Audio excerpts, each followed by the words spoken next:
Yeah. So now you're with the Santa Fe. You're finally in the early '70s. You go and go with the Santa Fe. And who were instrumental in getting you there? And talk about a little what your first assignments were. Okay, the fellow that I worked for at Missouri Pacific, his uncle used to be a superintendent on the CNEI. And so he knew a fellow named Bob McMillan. And Downing Jinks started his first training program on the CNEI. And the first person to go through that was Bob McMillan. So Bob went on to become then the president of the CWI, Chicago and Western Indiana, and then the Kansas City Terminal Railway right here in Kansas City. And then he was recruited to go to the Santa Fe. And so the fellow I worked for, as I was looking, he knew that I wanted to leave and do something else instead of working all night and seeing the trains firebombed and all that. So he made a connection for me to do an interview with Bob McMillan. And then I went down there, and the fellow that walked in during the interview was Larry Cena. And Larry Cena basically became, over the years, my mentor, the person that I looked up to. Although I will tell you that, and I've told the story before, I don't think there's anybody on the Santa Fe that Larry Cena probably ripped into more than me.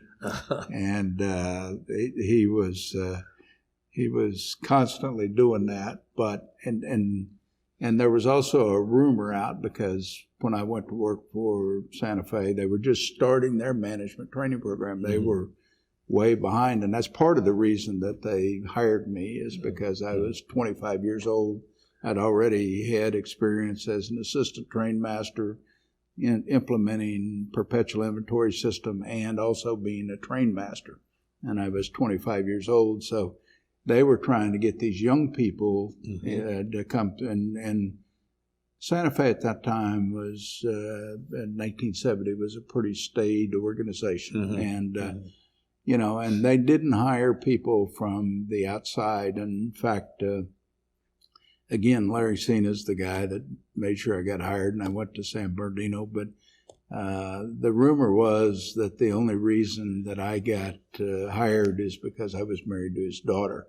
So he heard that story, and a lot of times he would come out, and if my wife was there, he'd go up and put his arm around her and say, "Well, how's my daughter?" You know, but so he did that. But by the same time, he might take me out and rip me up one side and down the other. I remember one time we were with the board of directors, and we got a red signal, and I tried to tell him it was a signal failure, and he didn't want to believe that. He was, we called him the Italian Stallion. He had a pretty good temper, and he was ripping me.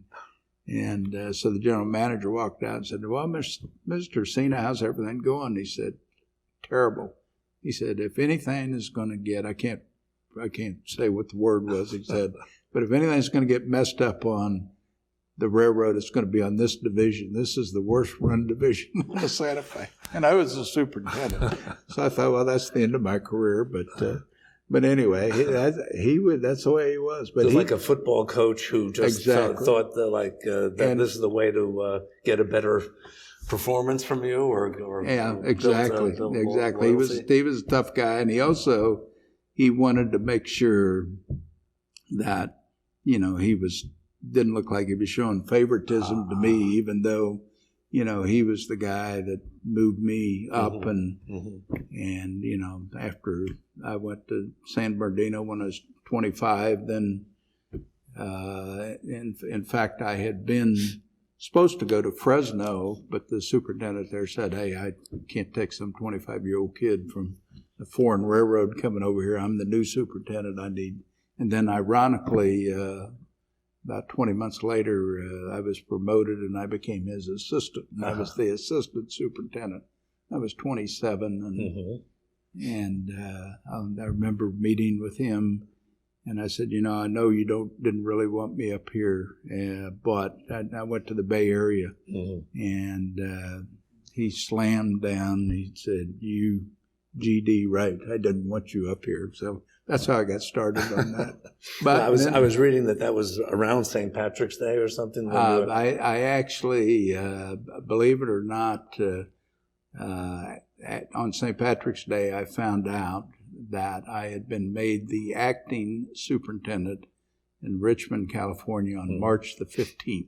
They hadn't even called and told me that, so we were having a party with green beer and all that stuff, and I get this call and said, by the way, you got to be in Richmond Monday. You're the acting assistant superintendent. Yeah.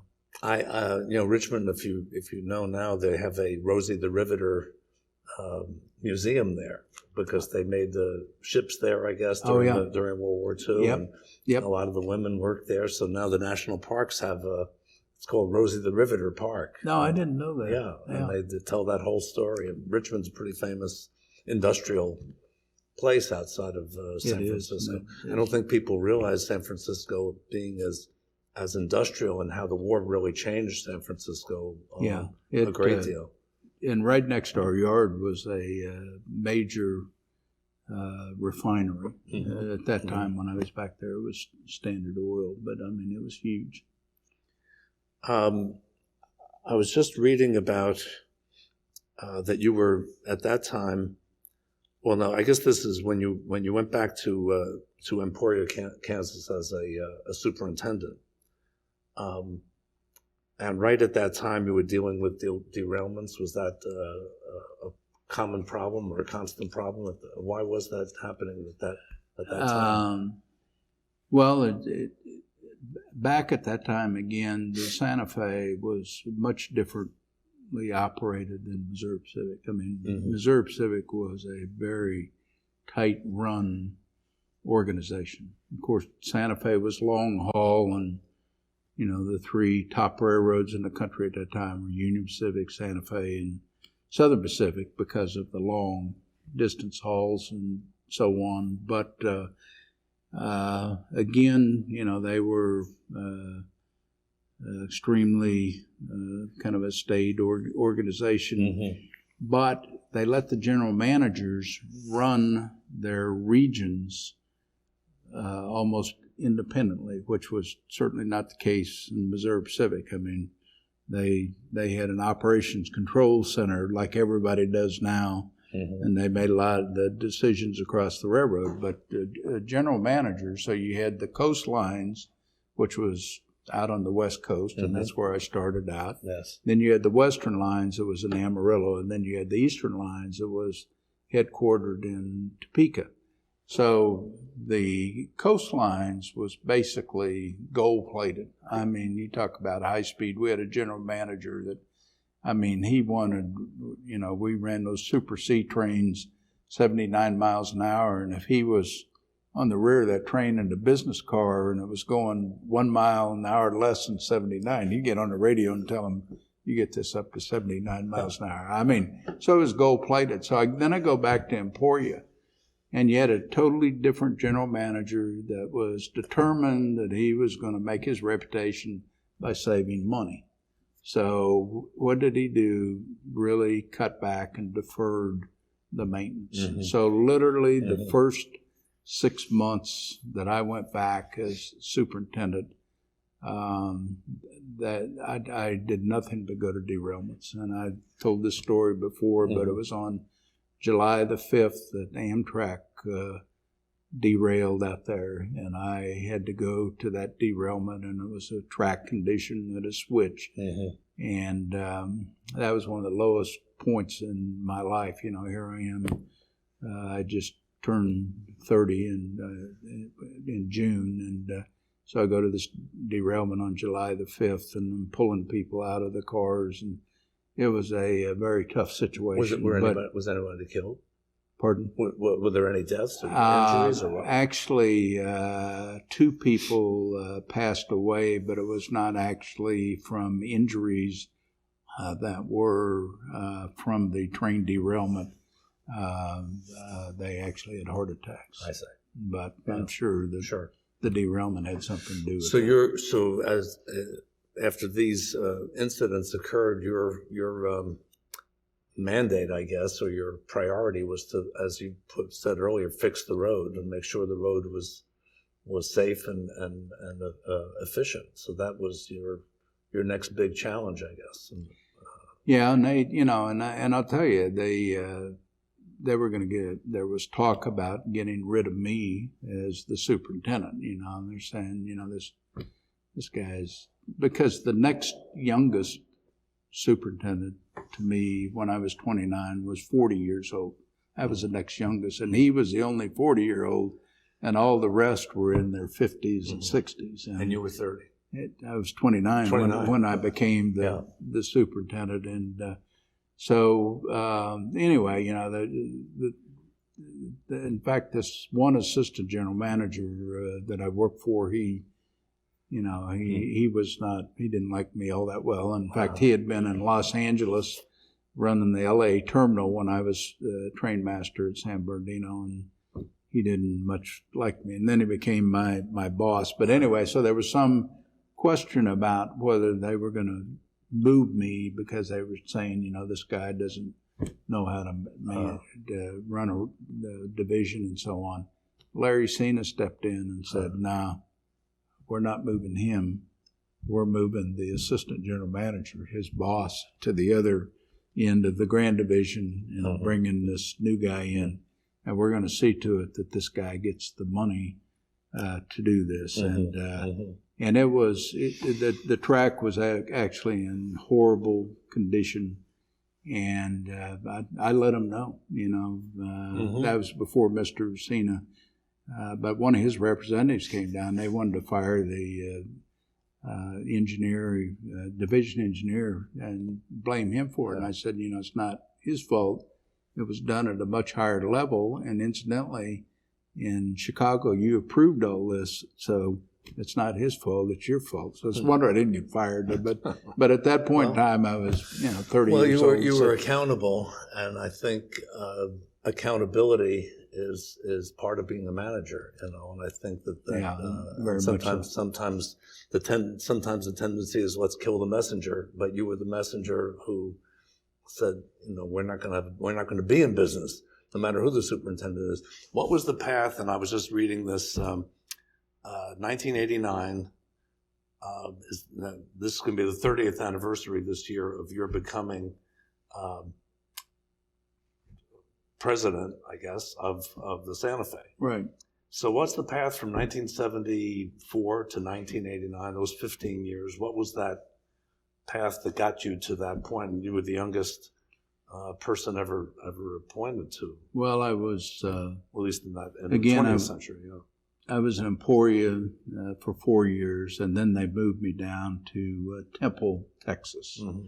That was on the western region. And Jim Fitzgerald was the general manager at that time. And so I went down there, and that was one of their busiest divisions. And in fact, they said that they wanted me to go down there because they were going to build a hump yard down in Temple, and they wanted me to be in charge of it. And I am totally opposed to hump yards. Oh, and why?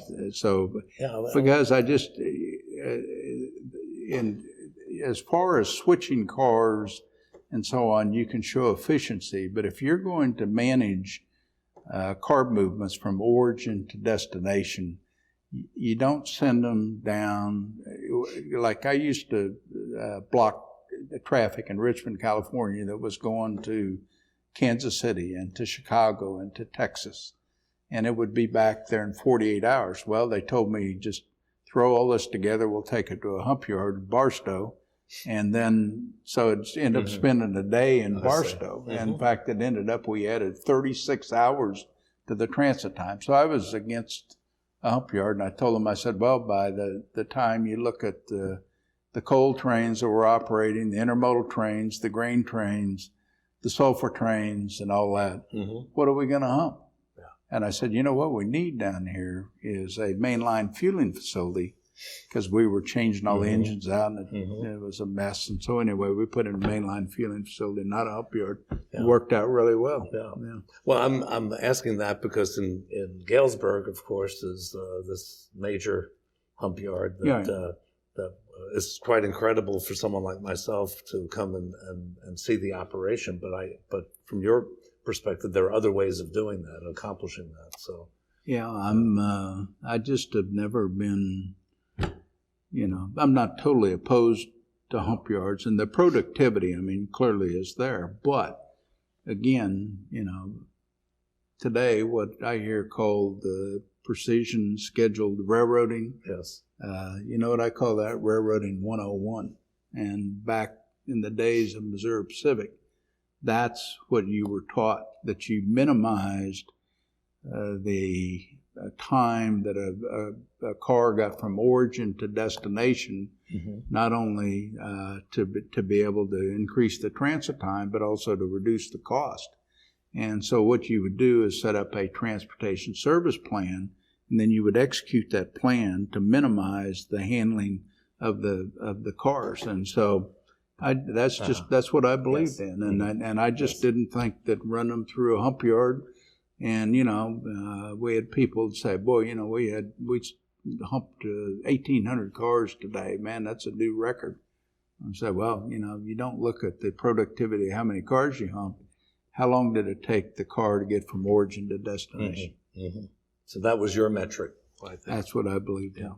And I still, there was a fellow that worked for me at Santa Fe named Don Gill, who ended up being at Fort Madison and then came up and was our transportation guy. And he and I both refer to this concept as railroading 101. Mm-hmm. So June 1989, you become president. What was in your mind at that time that what you wanted to accomplish?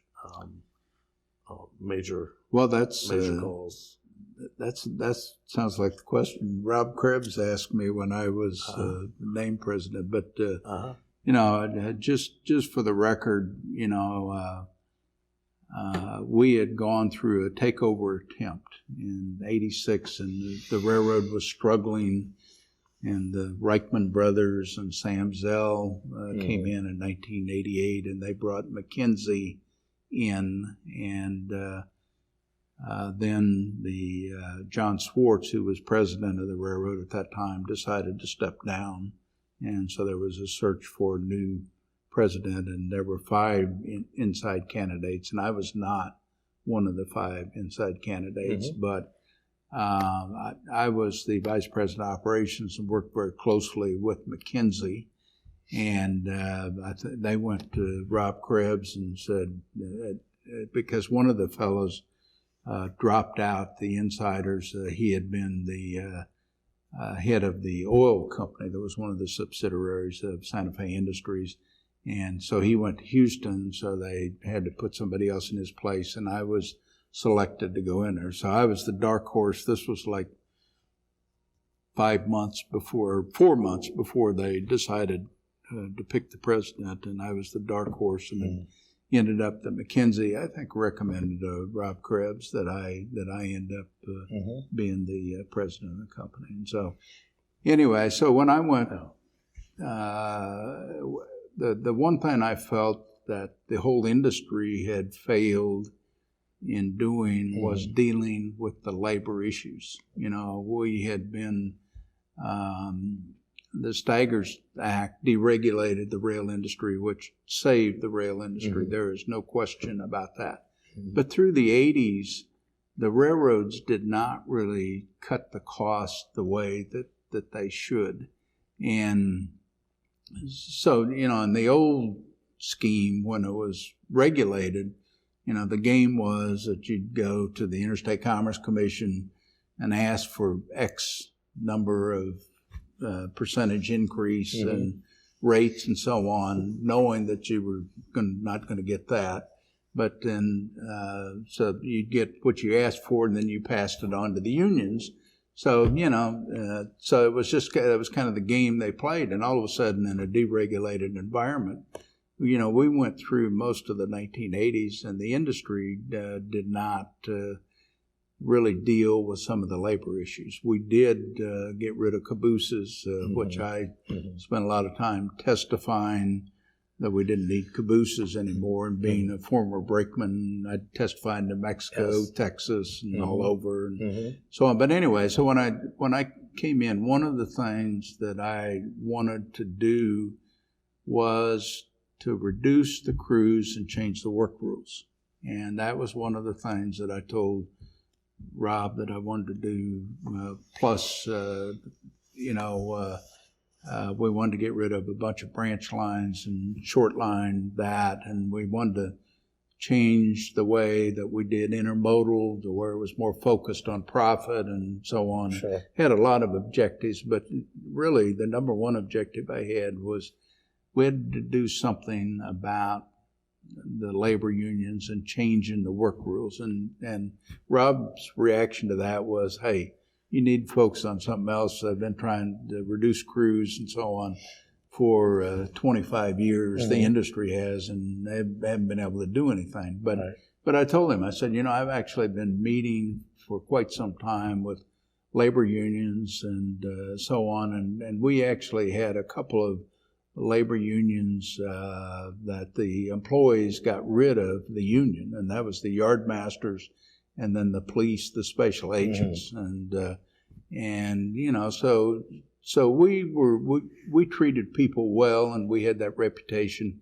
And so I said, I'm going to focus on this. And I made a joke about it. I said, I'm going to go all over the railroad and talk to people. And if I have to stand on the corner of Winslow, Arizona, to tell these people we've got to change the work rules and change the size of the crews and extend the crew districts and so on, I'm going to do that. And so, in fact, I did go to Winslow, Arizona, and I went to Needles, California when it was 118. I was in Chillicothe, Illinois, and was not very well accepted and so on. But we dropped out of the national negotiations in the industry, and that's when I kind of got the reputation of being a maverick within the industry. They were not happy with me, but we established the work rule concept and also the reduction in crew sizes that changed the entire industry. So if you look at the rail industry from the end of the 1980s up through the 1990s, and you look at the total number of people that were in the industry, say back 1989, 1990, because we actually entered into this in 1990, but and then the whole industry got into it at the beginning of 1991. There was going to be a nationwide strike, but the Congress stopped that. But anyway, so the productivity, you went from, there were like 1 million people in the rail industry to within 10 years, it was down to 250,000. And then you look at the productivity, and, it was about, 160 or 70% of what it was when you had all those other people. So that's what the industry had to deal with. I mean, you did not need firemen on locomotives that hadn't shoveled coal for 50 years. You didn't need all these brakemen and so on when you've got all these different devices that can line the switches with centralized traffic control and things like that. And you just didn't need all that stuff. So you didn't need the people. And so that, I think that was the biggest change in the industry. So, I mean, you make it sound, I know it wasn't easy, but were there any people within the union that started to agree with you and said, let's try to phase this in, or let's, who finally recognized that it was in their interests also to make these changes? Well, I'll tell you what, when I went out and I had all these town hall meetings and I talked to these people, and there were union representatives that showed up there all the time, and but what I would tell them is, if we don't change what we're doing right now with the crew sizes, the crew districts. I mean, a day's pay was 100 miles. That's an average of 12.5 miles an hour. That was established back, in the early 1900s, when that's about what a train averaged. Mm-hmm. And I said, if we don't change, the Santa Fe is going to be gone. And it's not going to be that the tracks are going to be ripped up or it's going to disappear. But instead of working for the Santa Fe, you might realize you might work for the Frank Lorenzo and Western. And Frank Lorenzo was the guy that took over TWA and throughout all the unions and so on. Mm-hmm. So they listened. And I mean, I talked to these people everywhere. I mean, I was in Bakersfield. I went into union halls. I went to Temple, Texas. I'd never been a management guy ever gone in there. In fact, I also went to Lubbock, Texas, and some union guy got up there and started attacking me, and I ripped him, and all the rest of the people in there started clapping, but